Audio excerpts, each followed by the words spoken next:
How to control my emotions like frustration, anger, or screaming loud when toddler doesn't listen or behave.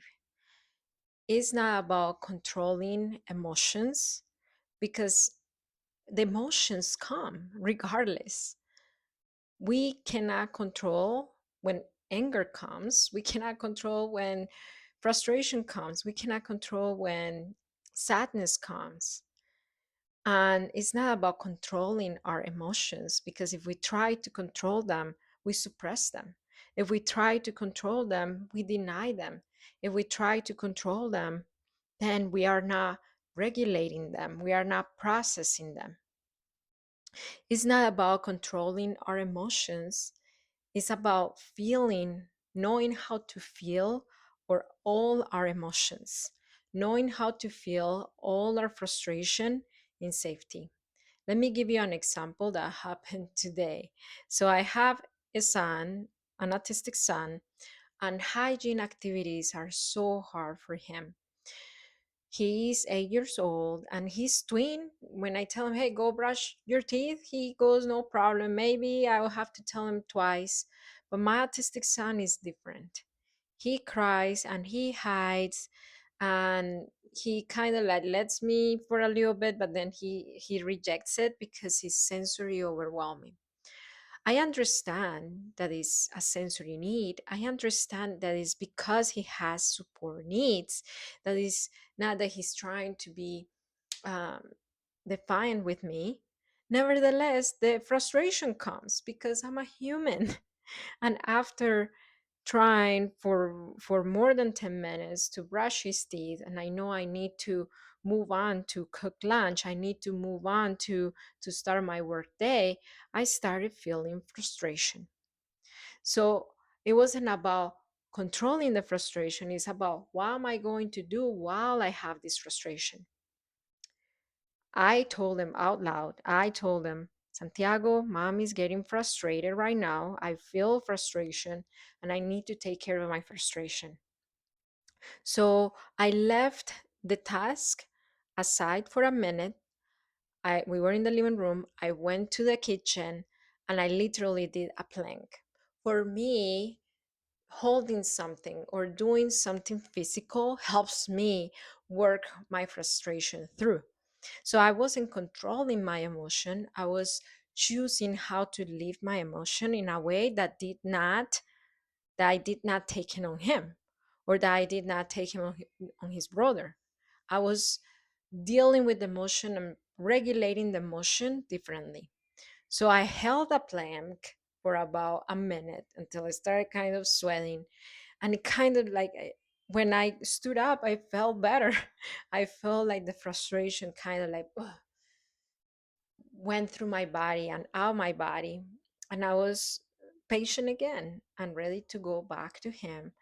And then it kind of brought oxygen to my brain because when you're feeling that frustration, your oxygen, or at least I feel like my thinking brain starts to shut down and I start getting dysregulated.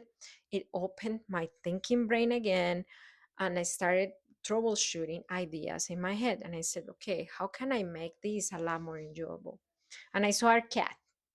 I said, Santi, do you want to pet Lola while I brush your teeth? And then he said, oh, let me go pet Lola. And that was it. While he was petting Lola, while he was having that sensory, stimulating, pleasant feeling, it was helping him offset the overwhelming sensory experience when I was brushing his teeth. So it that was my strategy, and I was able to access that strategy because I worked I worked out my frustration. I wasn't trying to control the feeling. I wasn't trying to get out of the emotion. I lean into that emotion. I lean into that frustration and I lived it differently. Not taking it on them, I lived it differently. So how to control my emotions? Don't try to control your emotions. Work on regulating your emotions, which are two different things. And this is something that we are going to work on our class on Wednesday. On Wednesday. Again, comment at any point of this live stop cycles and I will send you more info to your DM. Okay, let me move on to the next one. My 4-year-old son is going on 3 weeks without adjusting to pre-K. Please help. My 4-year-old son is going on 3 weeks without adjusting to pre-K. If this is the first time that your son is detaching from you, it makes sense. If if you've been his primary caregiver and he hasn't had a lot of opportunities of being under other people's care, how do you say, under other people's care, it makes sense. So children who've been under a caregiver for a long time, it's harder for them than others to detach from that attachment figure. Number two, see environmentally if there is something that is might be contributing him for him, might be contributing to him not adjusting the same way. So if, for example, my son, he has sensory needs, if the environment is very stimulating, it makes sense why he would take longer to adjust. Another thing that I would look at is how many hours he is in pre-K. If he's for long hours, I imagine he might not be. If he's in pre-K, then that could be a factor. And another factor might be the caregivers, the teachers. If their caring for him style is a lot different than yours, then he might be living that shock, that shock of styles, and then it could be hard for him. So regardless of what it is, I encourage you to look beneath of his behaviors and try to see what could be um, what could be the reason why he's not adjusting. If it is the caregiver, then have a conversation with the teachers. If it is sensory, then have a conversation with the teachers. If it is that he's having a hard time adjusting from you being the only caregiver to another person caring for them, then have a conversation with him and let him know about what it is to be under other person's care, and then let him know what he can expect once he's done from his day at school. We are going, like, get him excited about things that he can do with you, or excited about things that he's going to experience in the classroom as well with the teacher.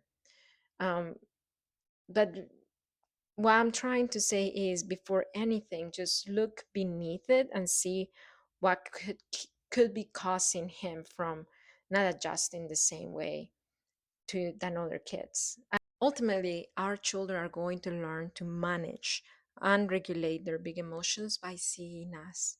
When we show up secure, when we show up present, and when we show to them what it is to feel anger, to feel frustration, to feel all those feelings in a safe way, they learn to do so with themselves.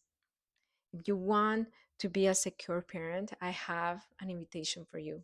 I have a free class that you can access in hicparenting.com. It's in the description below or up here, where I show you the system to bring peace to your parenting and raise emotionally healthy children. This class has helped 14,151 of our clients, and I know it can help you. If you like this video, share it with a friend, and remember that it only takes understanding of yourself and of your children's needs to transform your parenting. Ciao.